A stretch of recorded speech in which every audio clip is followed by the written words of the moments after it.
The Far Side of the World by Patrick O'Brien. Read by Robert Hardy.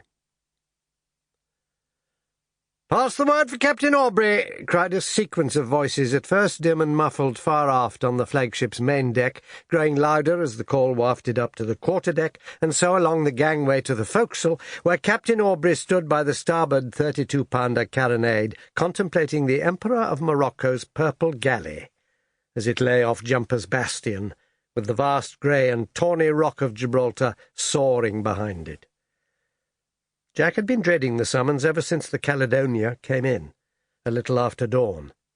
Now he would have to tell the Commander-in-Chief how it came about that his orders had not been obeyed. Seeing that Aubrey's elderly but sweet-sailing frigate Surprise was to return from Malta to England, there to be laid up or sold out of the service, Admiral Sir Francis Ives, the Commander-in-Chief, Mediterranean, had directed him to go by way of Zambra on the Barbary coast, there to reason with the Dey of Mascara, the ruler of those parts, who showed a tendency to side with the French, and who had uttered threats of hostile action if he were not given an enormous sum of money. Aubrey was to sail in company with the Pollux, an even older 60-gun ship that was carrying Rear Admiral Hart back to England. But the mission to the Dey was Aubrey's alone. It had seemed to him a fairly straightforward assignment, particularly as he had an unusually well-qualified political adviser in his surgeon, Dr. Maturin. But they had been betrayed.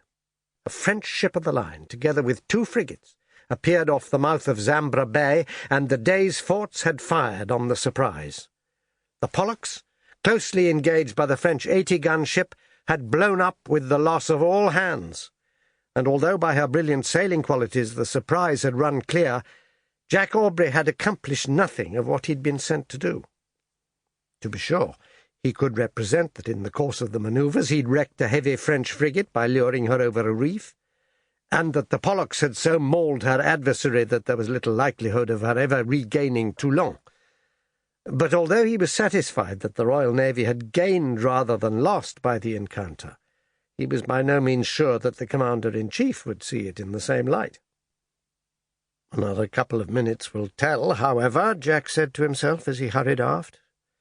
But he was mistaken. The call had originated in the other flag officer aboard, the captain of the fleet, who was confined to his cabin by influenza, but who wished Jack to know that his wife had taken a house no great way from Ashgrove Cottage, and that she should be very happy in Mrs. Aubrey's acquaintance. Their children were much of the same age, he said. And then, they being fond parents and long from home, each gave the other a pretty detailed account of his brood. It was here that Mr. Yarrow, the Commander-in-Chief's secretary, found Jack to postpone their anticipated meeting. The delay was unavoidable, and Jack was bid to come to dinner, and to bring Dr. Maturin, or to come tomorrow morning if that did not suit. Dinner did not suit. Aubrey was already engaged. Landing at the Ragged Staff a little before noon, Jack walked along the almost empty parade towards the Alameda Gardens. He did not choose to return to his ship at present, for not only was it painful to see her, knowing she was condemned, but the news of her fate had spread, so that the joyful Surprise, as she was known in the service, was now but a dismal place. The tight, well-knit community of some 200 men was about to fall apart.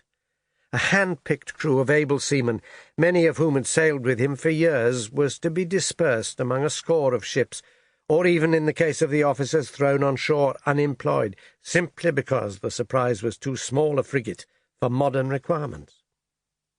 Instead of being reinforced and moved as a whole to a larger ship, such as the 1,000-ton, 38-gun Blackwater that Jack had been promised, the crew was to be scattered, while the influential Captain Irby had been given the Blackwater, and Jack, whose affairs were in a state of horrible confusion, had no certainty of anything but half pay, of half a guinea a day, and a mountain of debt. These thoughts were interrupted by a cough and a diffident, "Captain Aubrey, sir. Good day to you." Looking up, he saw a tall, thin man of between 30 and 40, wearing the threadbare uniform of a midshipman. "You do not remember me, sir. My name is Hollam, and I had the honour of serving under you in Lively." Of course, Jack had been acting captain of the Lively for a few months. Sample complete. Ready to continue?